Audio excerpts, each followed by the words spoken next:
So I asked Jordan the same question, but now with JJ gone, is it weird now that you're kind of stepping into more of a leadership role now, and now you see yourself with you're one of the only, returners on this roster from last season? Does it feel any different? It definitely feels a bit different. It's something that I wanted. Of course, it feels weird not having JJ around, but it's also a good opportunity to just, put that pressure on myself. So, yeah, it's weird, but in the same time, it's a great opportunity. How do you prepare for that opportunity? Was this offseason any different? Yeah, I really honed in on mistakes that I continuously make and, why. A lot of times I always keep repeating that the game is fast in my head when I'm messing up. So just focusing on, looking at different situations and what I would do, what I actually did, and what I should have did, So just trying to really hone in on my game and fix those mistakes. How difficult is it to rewatch mistakes, right? It's rough. It's frustrating, Yeah. I'm sure, right? Yeah. Because then you're looking why would I do that? That didn't even make any sense, but it's a rough watch, but it needs to be done, so. Kick the screen or something. Right. Sometimes I have to, close it a little bit and then keep going, but, yeah, it's rough, but I got to do it. Ask Jordan about the way her game might change a little bit in setting you up or getting the ball in the spots that you like versus with JJ alongside. Are you changing the way that you do anything? Is there a certain aspect of, hey, I want to get to the rim better, I want to work on my pull-up, those kind of things for this year? Yeah, for sure. Me and Kellogg talk a lot about rim first.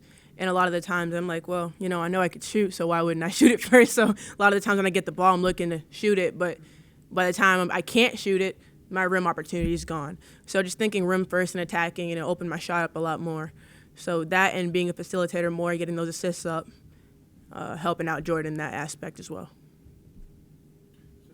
Obviously, you're here last year. You started building a relationship with Coach Kellogg, being with him this year. A lot of programs can lose a player like a JJ, and sometimes those programs are never, heard from again. They're not very good, especially the year after. All things are kind of pointing towards this team being a good team, and I'm kind of wondering, what is it about Mark that, that he loses a player like JJ, but the program is still able to succeed? Right. Yeah. I think it's just the type of guy he is. It's not a front. Everything he says is, plain and dry. He doesn't change who he is for anybody. So I think that's somebody that a lot of people want to play for. On my visit, I was convinced, and he's still the same person he was on my visit. So I think it's just having good people in the coaching staff that keeps bringing great players in. Does that surprise you at all that you guys have, really high potential a year later? Of course we were all a little bit nervous because we lost so many people, but, we had faith that they would bring in the right people, and they did, so. With you being a transfer and so many transfers coming in, how have you kind of helped these new players come into the system with you being a year in now and understanding it a lot better? Just letting them know that it's okay when they make mistakes. You don't have to be perfect. It's the summertime, so just being patient and showing them, what we're supposed to do. And I think they're all eager to learn, so it's pretty easy, keeping everybody on the right track. Get the sense from talking to Coach and Jordan that you have a lot of untapped potential.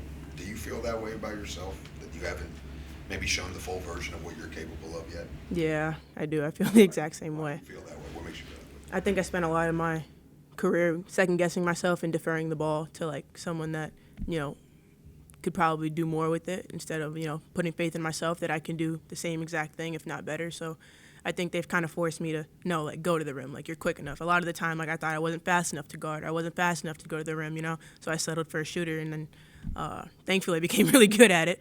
But, they're hey, no, you're a lot more than that, so. Talk a little bit about the idea of being on a team with JJ, Jordan, so quick. You pass you the ball and you look and they're not there anymore. Yeah.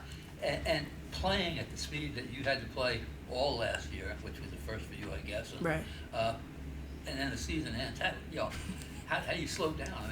Do you find yourself swimming laps back and forth in the pool? Or? I think playing with them for a full year definitely made me realize I could keep up. You know, playing at that speed, eventually you pick up on it. You know, I won't catch them, but I'm right there, you know. There's a lot of times, you know, JJ or Jordan get a steal, and they're gone. You know, you got it, you're alone, you know. Just make it, you're good. But, I mean, trying to keep up pace, not exactly slowing down just because one of them is gone. You know, just trying to stay up where I was. Is it almost harder defensively than offensively? Harder to guard? Yeah, I mean, I don't know. Harder to play at that pace.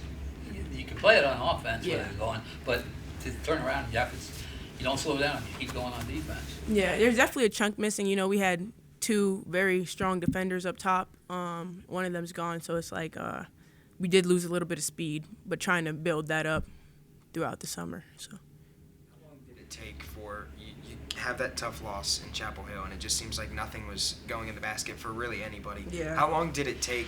You know, was it the next day that you were in the gym, or did you take time and reassess to come back and now know that, you know, that it's a brand new season? I definitely took time. I think I took that moment really hard, you know, but it wasn't anybody's really fault. You know, as a team, we did not play like us, but it was rough. I definitely took time to myself to think about what I needed to do better. So, yeah, definitely took. Sydney, you mentioned your visit. How did Mark convince you to come here when he's a defense-first coach? And you said last week you haven't always loved playing defense. That's a great question. I'm not even gonna lie.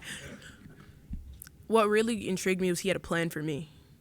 He had what I was good at, what I needed to work on, and where he was gonna get me, and he kept all his promises. So I think that, first of all, seeing that on your visit you didn't even commit yet, and he has who you are as a player written out in front of him shows that he wants you.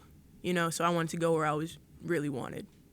Does that go into the thing you talked about earlier where you don't even sort of understand your own skills? Like, did Yeah. Mark see, like, oh, this is a good defender, and when you didn't, maybe? Yeah. Even in the post-season meetings, we had to go through our strengths, what we could do better, and we did it ourselves. And then they would tell you, like, no, well, that's off. You know, and my defensive self-ratings were all pretty low. And then he showed me that I was a better defender than I thought. You know, he had clips, he had statistics, and I was like, oh, okay, like I never even thought that. So I think like changing my mindset a little bit is what helped me really be a better defender. Year 1 to year 2, Jordan Thomas, it seems like she's taken a major step forward. Right. What are you seeing with her? I see the same thing. I think that she's more comfortable, you know, I think she had a big role as a freshman, and that helped her, you know, get her feet wet. So I'm excited to see what she does this year. Of course, thank y'all.